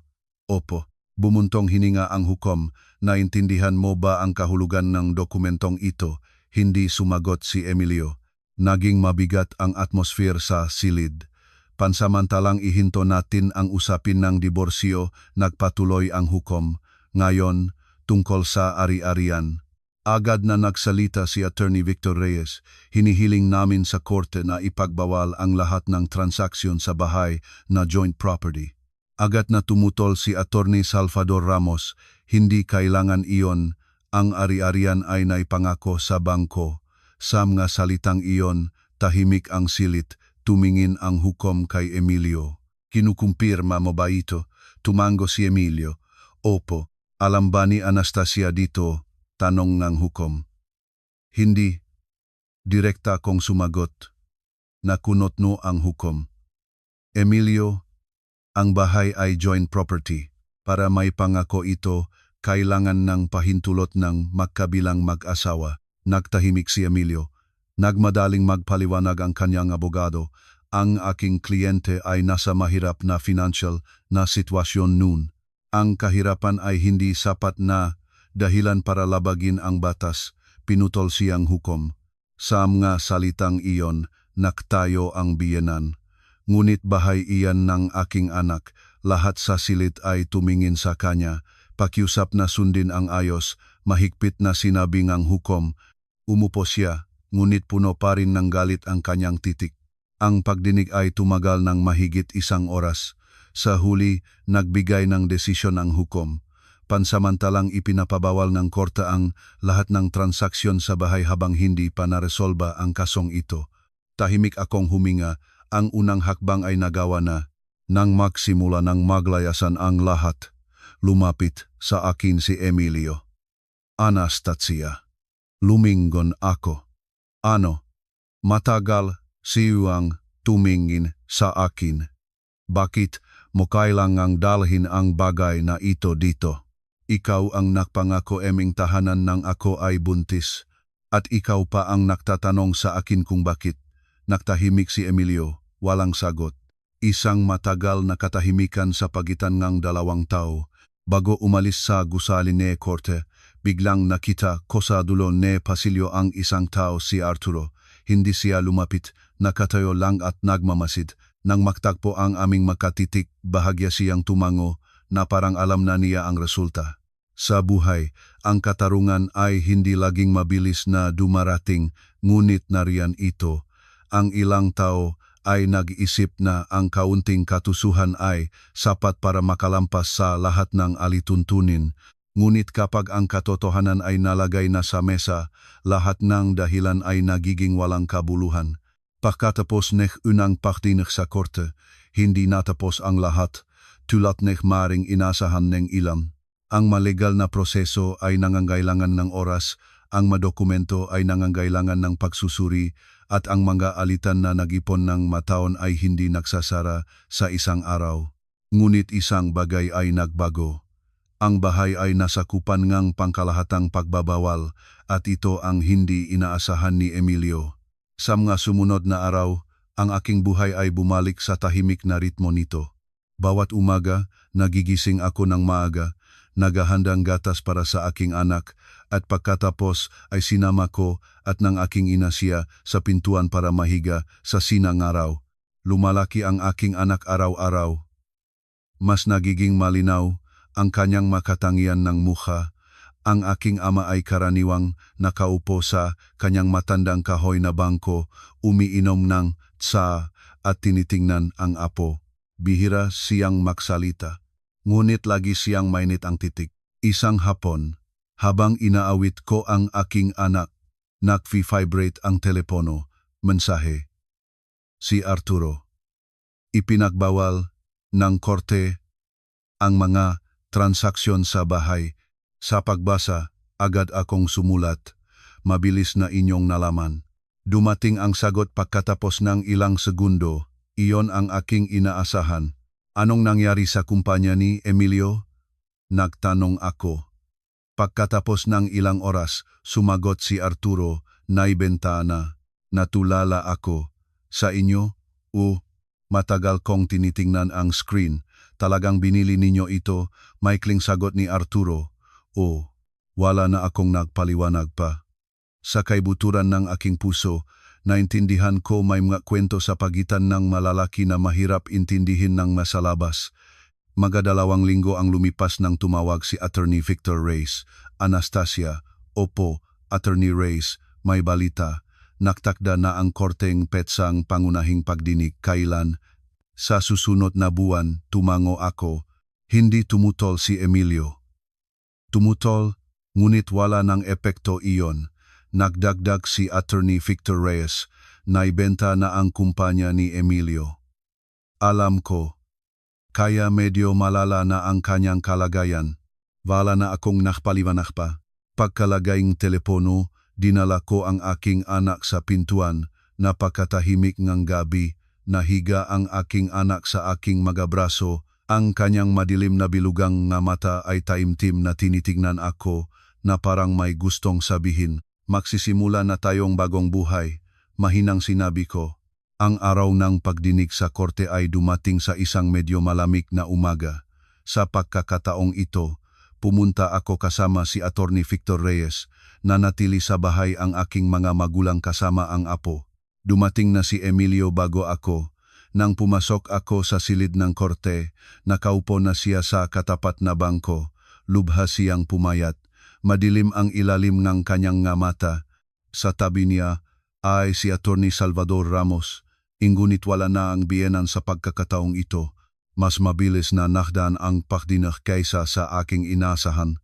Pagkatapos ng pagsusuri ng lahat ng nga dokumento, nagtanong ang hukom sa akin, Anastasia, ipinapatuloy mo ba ang iyong kahilingan ng pagpapawalang bisa? Opo, sumagot ako. Lumingon siya kay Emilio. Emilio, sandali natigil si Emilio at pagkatapos ay nagsabi, sang-ayon ako. Sa silid, dumaan ang mahinang alinggaw-ngaw. Nagulat din ako, ngunit nang tumingin sa mga mata ni Emilio, naintindihan ko pagod na siya. Pagkatapos nito ay inihayag ng korte ang desisyon. Ang kasal ay pinawalang bisa. Ang pag-ingat sa bata ay nananatili sa akin. Ang bahay ay mananatili sa kasalukuyang kalagayan hanggang hindi resolbang bangko ang usapin ng utang sa tamang paraan. Nang matapos ang pagdinig, nagsimula na silang maglayasan. Nagtayo muna si Emilio. Dumaan siya sa tabi ko at tumigil. Anastasia, lumingon ako. Ano? Matagal siyang tumingin sa akin. Patawarin mo ako. Hindi agad ako sumagot. Tinitignan ko lang siya. 3 taon kasal, 2 buwan gayo, napakaraming nangyari. At sa huli, 2 salita lang ang natira mula sa kanya. Huli na, mahinang sinabi ko. Tumango si Emilio. Alam ko. Humakbang siya papalayo at biglang tumigil. Anastasia. Oh, kamusta ang anak? Tahimik akong sumagot. Maayos. Tumango si Emilio. Maari ba akong makita siya minsan? Sandali akong natigil at pagkatapos ay nagsabi, kapag malaki na siya, pag-isipan natin. Wala nang sinabi pa si Emilio. Lumabas siya sa gusalingang korte. Nakatayo ako sa pasilyo at tinitingnan ang kanyang likod. Sa dulong pasilyo ay nakita ko si Arturo. Nakatayo siya roon tulad ng dati. Nang dumaan si Emilio, ilang segundo silang makaharap na tumingin sa isa't isa. Walang nagsalitang alinman sa kanila. Sa 5 na gitu, nang dumaan si Emilio, sa 5, alarm, lumabas muna si Emilio. Lumingon si Arturo sa akin, natapos na ang lahat. Tumango ako. O, mas magaan ka na ba? Nagtanong siya. Sandali akong nag-isip at sumagot. Hindi masyadong magaan, mas tahimik lang. Ngumiti si Arturo. Mabuti iyan. Bago umalis, nagdagdag siya. Ang ilang tao ay kailangan munang mawalan ng lahat para maunawaan kung ano ang pinakamahalaga. Tumingin ako sa kanya. At kayo, nagbababalikat si Arturo. Natuto lang ako na huwag ulitin ang mga pagkakamali. Wala kaming nagpaliwanag pa sa isa't isa. Lumabas ako ne gusali ne korte sa pamilyar na kalye. Nang araw na iyon, malambot ang sinag ng araw at may banayad na hangin at may isang bagong, maliwanag na pakiramdam. Nang bumalik ako sa bahay, lumabas na agad ang aking ina kasama ang apo. Anong nangyari, anak? Ngumiti ako. Natapos na. Tumingin ang aking ama sa likod niya at tumango. Mayos, kinuha ko ang aking anak. Tumingin siya sa akin at ngumiti. Maliit na ngiti. Ngunit sa sandaling iyon, naintindihan ko na ang lahat ay lumipas na, ang lumang buhay ay natapos at nagsisimula ang bago. Ang kasal ay hindi lang pag-ibig, kundi responsibilidad at pagalang. Kapag ang lalaki ay itinuturing ang pamilya bilang isang bagay na maaring ipagkalakal, isang kalkulasyon at isang paraan para makaiwas sa responsibilidad, ang ganoong pamilya ay unti-unting mabubuwag. Ngunit minsan ang katapusan ay hindi trahedya. Ito ay isang paraan na ginagamit ng buhay para ipakita sa iyo ang isang bagong daan kung saan ka matututo na maging mas malakas, mas matalino at mas mapahahalagahan ang tunay na mahalaga. Ang kwento ni Anastasia ay natapos na. Ngunit ang kanyang mga alingaw-ngaw, walang dudang mananatili sa puso ng marami. Namaniaata. Ang kwento. Namanta. Ang kwento. Namanta. Bilang isang tagapagsalaysay, naisip ko na ang nagpapatigil sa atin ay hindi gaanong ang mismong pagkawasak ng kasal, kundi ang pagpili na ginawa ng bawat karakter sa harap ng kahirapan. Si Anastasia ay dumaan sa isang sandaling maaring ituring ng sinumang babae bilang lubos na nakakasakit sa puso. Sa delivery room, sa pinakamarupok at walang proteksyong sandaling ang kanyang buhay, napilitang lagdaan ng isang malamig na kasunduan na inaalok ng kanyang sariling asawa. May mga salita sa buhay na, kahit binitawan sa pagkakamali, ay nagbubunyag ng tunay na pagkataong tao. At ang sandaling iyon ang nagpabukang mamata ni Anastasia. Marami ang maaring magtanong masyadong mahigpit ba ang ginawa ni Anastasia sa pagdesisyon ng diborsyo. Ngunit kung titignan ng mas malalim, maunawaan natin na hindi ito isang impulso. Ito ang desisyon ng isang babaeng nakita ang kanyang kinabukasan kung mananatili siya isang pamilyang sa pagdating ng kahirapan. Ang asawa ay nag-isip lang ng pera at kung paano makatakas sa responsibilidad. Iyon ay isang pamilya kung saan ang asawa at ang anak ay magtatanggung-galugad sa lahat ng kahihinatnan. Tungkol naman kay Emilio, ang pinaka-nakakalungkot para sa kanya ay hindi ang pagkawalang asawa, kundi ang napakahuli niyang pag-unawa sa tunay na mahalaga.